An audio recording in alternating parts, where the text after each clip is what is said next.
Hello, Saman. How are you? How are you doing? Good, good, good. Can you hear me? Yeah, well. Great, great. So, Saman, why did you start and tell me about yourself, your background, what you do, what you're looking for, so that I can get some idea. Yeah, sure. So, as I wrote you, I did my undergrads in material science, Mm-hmm. and then I was appointed as a faculty member already like 10 years ago, and then I moved to Sweden to pursue my PhD in corrosion science. Uh-huh. And got a degree in chemistry. Then did a 3 years postdoc in Max Planck Institute in Germany. Uh-huh. And then since 2017, I am a group leader in Erlangen University. We do like surface science, surface spectroscopy, and so on and so forth. Got it. So as I wrote in my email, so until now I have always been considering only academia as my direction for future career, but now after trying multiple times and not succeeding with it, Uh-huh. I feel that the windows are getting closer and closer. So I thought, okay, let's consider industry. Okay. So I started to apply here and there, and I realized that, it appears that I'm not as, let's say, wanted as I thought in industry. I thought, okay, if I decide to go to industry, they will kill themselves to have me. But it is apparently not the case. So, You're not a desired candidate. yeah, sure. Yeah.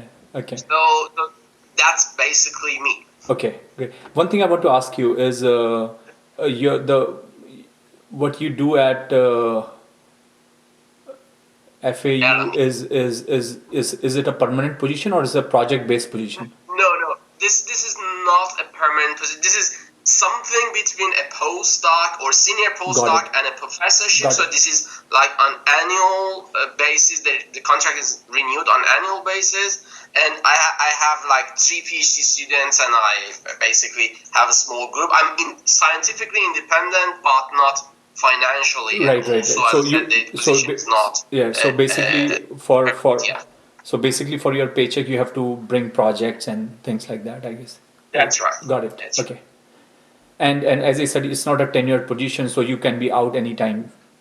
Yeah, Yeah. Okay. Got it. essentially. Though I have a contract for another year, Yeah, yeah, I and know. Yeah, yeah, I got it. but this is not something that I want to leave for long period on. Right, right. I understand. And I see you have your degrees from Iran, correct? My undergrads, yes, but Yeah. my PhD is from Sweden. Sweden, okay. And are you, so another question I have for you, are you looking for industry positions in Europe, in US, or doesn't matter anywhere in the world? Doesn't really matter. It's either within Europe or US or Canada. Canada, okay. Those are my options here. Okay, Or got it. place. Okay. Okay, so let me go through your questions one by one, and then I'm going to answer your questions, and then we will have some formal discussion, and I'm pretty sure we will get to a point where if you have more questions, I will answer those also, okay? Yeah, go ahead. Okay, so someone, if you are looking for industry jobs in Canada or in US, the chances are very, very slim. If you are not in US or not in Canada. And again, I'm not counting the current COVID crisis. It has nothing to do with it, okay? That's number one. So for you, I think the best chance for you to get into industry position would be within Europe. Okay. Understand. I personally think that there are many students and people who ask this question that I am applying to jobs in US and Canada and I'm not getting it. It's a very simple answer. There are a lot of people here already, and the biggest problem that comes in is anybody who is applying for industry job from outside has to have a visa. So without visa you can't come. So for industries, unless until you are not in IT sector, it's extremely low. But again, it doesn't I mean see. that you should stop applying. It doesn't mean that. So that's one thing. It has nothing to do with your degrees or anything. It is just the location. Okay, that's number one. Okay, number two, I would say this is very very common, that if you spend quite a good amount of time in academia, switching back to industry is absolutely difficult. And I can tell you from my experience. So when I did my PhD, I did a postdoc at Johns Hopkins, and then I worked at Oak Ridge National Lab.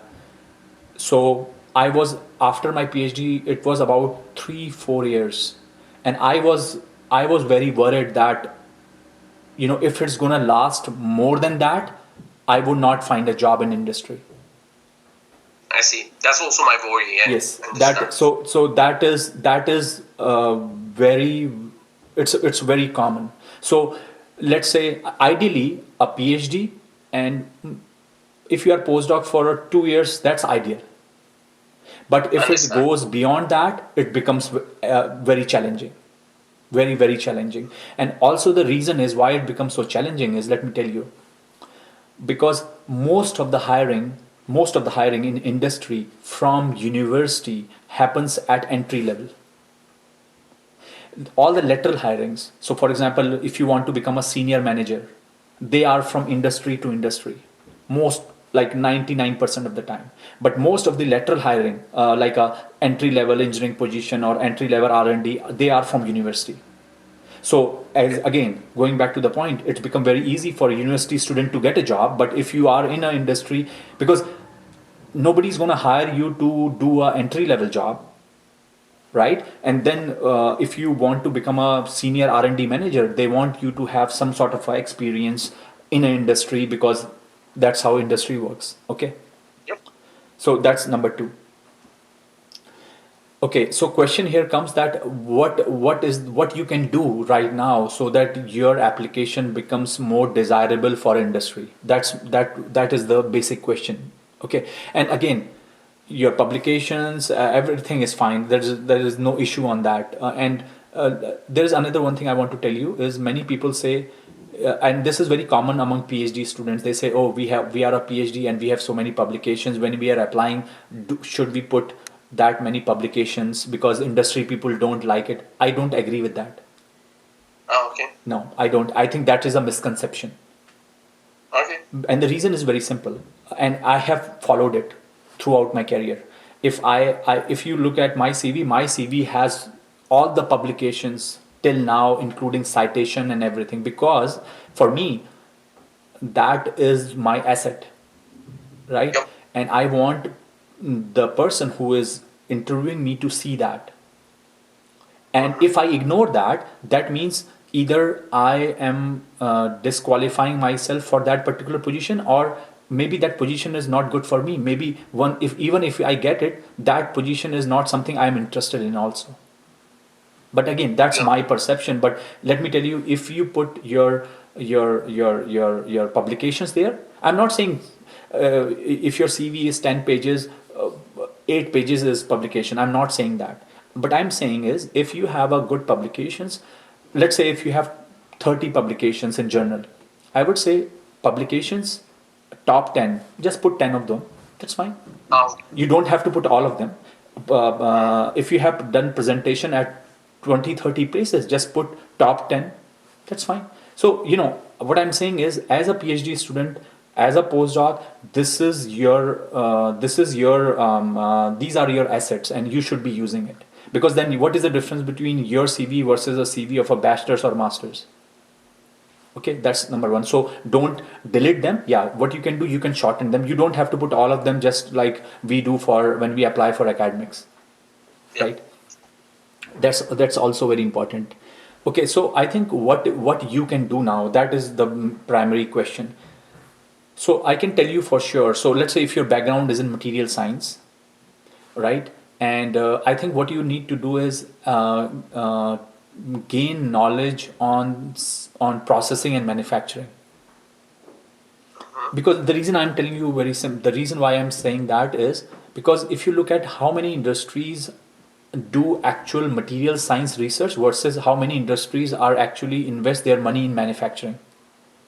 So, for example, if you know about metal injection molding, if you know about additive manufacturing, for industry, that will be an asset. May I interrupt? Yeah. Yeah.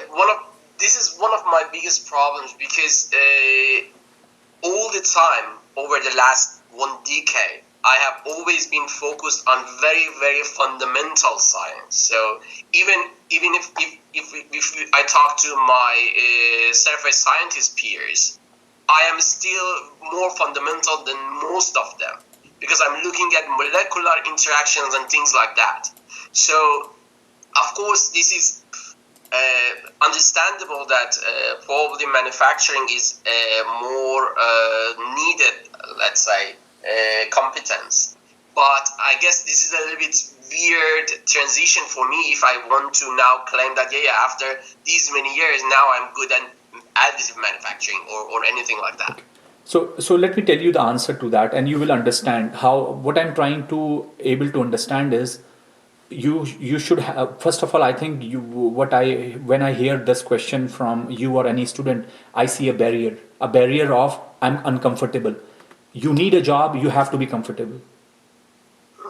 Don't feel that this is what I have done. How can I? No, that is not the point here. The point here is you need the job. You need to know what you need to do now. I see. Okay, that should be your approach. That's number one. And now let me tell you how industry works. So if you Google, there is a term called TRL. If you hear it from before, that's fine. It's called technology readiness level. Google it. It is a term used by NASA to define the readiness of a technology. Okay, so let me give you an example. Let's think of how iPhone come from actual research to a consumer product, right? So how it happens? Maybe someone did research on GPS. Somebody did research on camera. Somebody did basic research on how a camera works. Do you understand my point? That's a job of a professor. That's a job of a university, right? That's called TRL level 1 2, where you do everything in basic level, a basic level. Yeah. But when you work in an industry, this is not you are there, you are somewhere here. That means you are somewhere from laboratory to product. So in your case, that is the basic problem, because you are at very, very fundamental level, which is fine, which is absolutely fine. If somebody has that knowledge and then take that knowledge from from your lab to even a prototype or to a product, that's where any company need that person. But you have to understand that you need to have that mindset that you are ready to learn that. That's number one. And number two is, what you do is nothing to do with what industry is looking for. What industry is looking for is someone who can move from that point, from TRL 2 3, to make a prototype, and then to test a prototype, to validate that prototype, and then to bring out as a consumer product. And let me tell you, most of the people who have PhDs are work between, when they come to industry, they work somewhere between, I would say, TRL 3 to TRL 6. That means to bring that research that professor has made, that material in his lab, and basically to validate that, to make a prototype, and then their job is done. Then they give it to manufacturing, as they say, here is a technical report, here how should work, you should figure it out. That's a totally different beast. I see. That's a totally different beast. That's then we are talking about even a small scale manufacturing or a large scale manufacturing of an iPhone, for example. But even to assemble that and to look like what that's going to look like is the job of a PhD student working in an industry. His job is not to figure it out, the how the photon is going to strike into a camera in a plate, and how that image is going to come out. It's not his job. That's why we fund university for.